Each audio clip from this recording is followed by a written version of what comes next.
नमस्कार, मी प्रमिला झाले। तर आज मी तांदळापासून डोसा बनवणार आहे। तर त्यासाठी आपल्या रोजच्या चपातीच्या तव्यावरच मी बनवणार आहे। त्यासाठी मी गॅसवर तवा ठेवलेला आहे आणि पीठ पण छान भिजलेलं आहे। तर पीठ मी सकाळी भिजवत घातले, आता 4 वाजेपर्यंत पीठ भिजलेलं आहे। ह्यात मी सोडा पीठ अजिबात घातलेला नाही। तर बघा, अशा पद्धतीने ही पीठ आहे, जास्त घट्ट पण नाही जास्त पातळही नाही। तर मी अगोदर तव्यावर थोडंसं तेल ओतून घेते। तेल ओतल्यानंतर आपल्याला पीठ टाकून घ्यायचं। तर मी 1-2 पळ्या पीठ टाकून घेतले बघा। हे मिक्स करायचं, पूर्ण आपल्याला तव्यावर फिरवून घ्यायचं। गॅस आपल्याला फुल ठेवायचा। तर मी बघा सगळ्या साईडनं असं तेल टाकून घेतलेलं आहे। आपल्याला ही पलटी मारायचं आता। गॅस फुलच आहे माझा, गॅस कमी नाही, अजिबात चिटकती नाही। तर गॅस फुल ठेवायचा आपल्याला।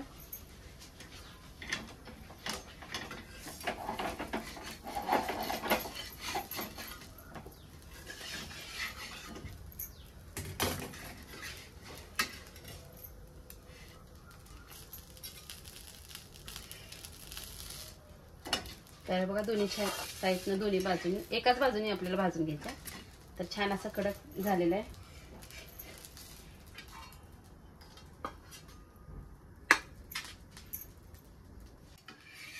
तर बघा, आता आपला डोसा तरी तयार आहे।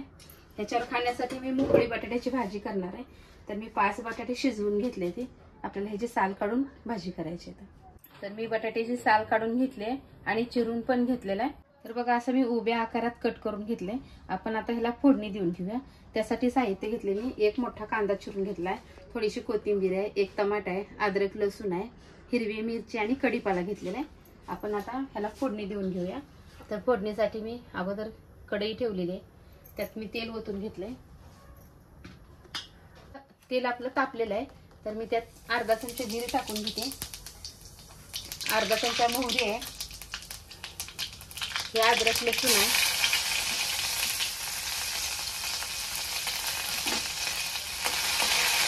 यातच आता मी कांदा टाकून घेते। त्याच तेलात हिरवी मिरची आणि कढीपाला पण टाकून घेणार आहे। तर आपला कांदा छान असा लाल झालेला आहे, त्यातच मी टमाटे टाकून घेते आता। तर बघा, ही टमाटर पण छान असं मऊ झालेलं आहे तेलामध्ये। तर आपण आता ह्यात थोडीशी हळद टाकून घेऊया, अर्धा चमचा हळद आहे। हळद टाकल्यानंतर आपल्याला छान असं मिक्स करायचं। कांद्याला, मिरचीला, टमाट्याला सगळ्याला हळद लागली पाहिजे। जर आता जे बटाटा घेतलेलं होतं शिजवून, ते मी ह्यात टाकून घेते। बारीक चिरलेली कोथिंबीर,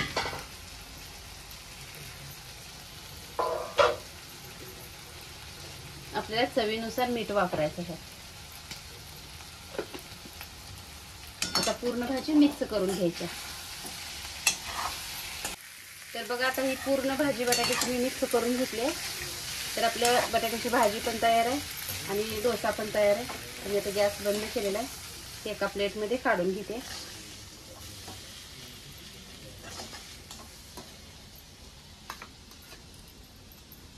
तर अशा पद्धतीने मी डोसा पण आणि बटाट्याची भाजी बनवली। माझा व्हिडिओ आवडला तर नक्कीच लाईक करा, सबस्क्राईब करा। फेसबुकवर बघत असाल तर फॉलो करा।